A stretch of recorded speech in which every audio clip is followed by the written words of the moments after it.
Hola, ¿qué tal? Me presento. Mi nombre es Kelly Moguel-Angeben. Soy una estudiante en la carrera de Ingeniería Electrónica en el Instituto Tecnológico de Veracruz, cursando la materia de probabilidad y estadística. El día de hoy veremos la distribución multinomial. Empecemos con ¿qué es esta distribución? La distribución multinomial es la generalización de la distribución binomial. Pero en este caso es un experimento donde nos interesa estudiar no la ocurrencia de un único suceso o la de su contrario, sino la de varios sucesos, donde pueden ser 3 o más. La podemos identificar porque son más de 2 ejemplos que podremos ver más adelante en unos ejemplos. Hace referencia a los grupos que se pueden formar y las probabilidades.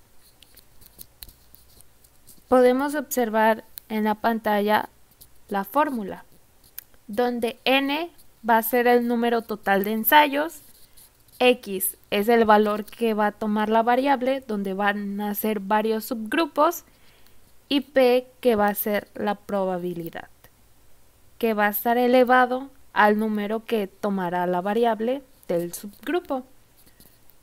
Y necesitamos saber que la suma de todas las variables, o sea, de todos los subgrupos, debe ser igual al número total de ensayos y que la suma total de las probabilidades debe ser igual a 1.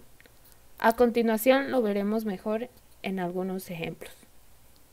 Empecemos con el primer ejemplo que dice: en una fiesta el 20% de los asistentes son mexicanos, el 30% son argentinos, el 40% son peruanos y el 10% son chilenos. En un pequeño grupo se han reunido 4 invitados.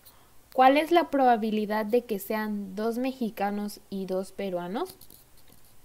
Bueno, empezaremos a poner los datos que nos da el ejemplo, donde podemos observar que vamos a tener 4 subgrupos, donde va a ser el de los mexicanos, argentinos, peruanos y chilenos.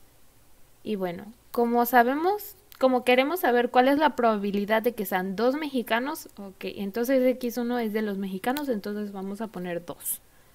Después seguían los argentinos, pero de eso no nos interesa, entonces le ponemos 0. Después vienen los peruanos, eso sí nos interesa, y lo que queremos saber es la probabilidad de 2 peruanos, entonces vamos a poner el número 2. Después vienen los chilenos, pero igual tampoco no nos interesan. Entonces la suma total de todos estos subgrupos va a ser igual a 4, que pues entonces n va a ser igual a 4. Ahora vamos a poner las probabilidades de cada subgrupos. De los mexicanos es de un 20%, que va a ser 0.2. De los argentinos un 0.3, que es el 30. De los peruanos un 0.4, que es el 40%. Y de los chilenos un 0.1, que es igual al 10%. Y en total la suma de esto nos debe de dar 1.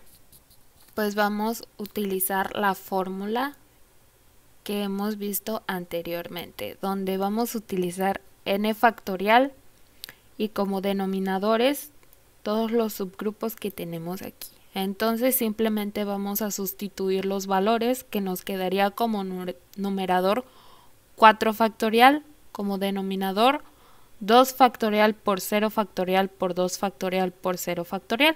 Y esto se va a multiplicar por las probabilidades elevado a los subgrupos que tenemos aquí. Por ejemplo, la probabilidad de P1, que era de los mexicanos, es de 0.2 y el subgrupo nos está diciendo que va a ser de 2, entonces lo vamos a elevar ese número. Después vamos con la probabilidad de los argentinos, que era de 0.3 y lo vamos a elevar a 0, pues porque este es el valor que tenemos.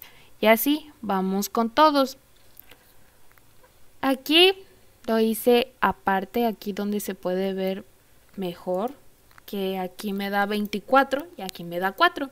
Y esto lo dividimos y nos da 6, que aquí es el 6 que pusimos aquí. Vamos a multiplicarlo por el resultado que tenemos aquí, que son todas las probabilidades elevados a los subgrupos que tenemos. Y esto nos va a dar un resultado de 3.84% de probabilidad. O sea, que va a ser 3.84% de probabilidad de que sean 2 mexicanos y 2 peruanos en el grupo donde se han reunido 4 invitados. Ahora veamos el ejemplo número 2, que dice: en Oaxaca se quiere plantear la legalización del aborto, de los cuales existe una probabilidad del que 15% estén en contra, el 40% les sea indiferente la legalización y el 45% estén a favor. Si se extrae una muestra aleatoria de 20 sujetos, ¿cuál es la probabilidad de que 5 estén en contra, 10 les sea indiferente y 5 estén a favor? Bueno, aquí podemos observar que ya nos están dando los subgrupos, que el primero de en contra, que van a ser los 5, después los que les den diferente van a ser 10 y los que estén a favor van a ser igual a 5. Y la suma de todo esto nos va a dar n, que va a ser igual a 20. Después, las probabilidades también nos las está dando, que la probabilidad de que estén en contra es del 15%.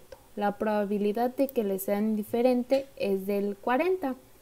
Y la probabilidad de que estén a favor es del 45%.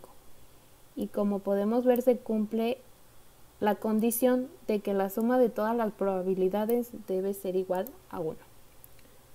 Vamos a volver a utilizar la fórmula donde el numerador nos va a quedar como 20 factorial, que aquí tenemos n. El denominador va a ser 5 factorial por 10 factorial por 5 factorial, que son todos los subgrupos que tenemos aquí. Y se van a multiplicar las probabilidades elevadas a los subgrupos correspondientes.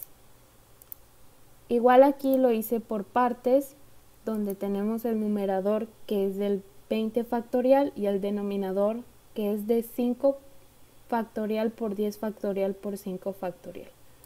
Aquí nos dan los resultados con muchos números decimales, pero pues divididos, aquí los tenemos.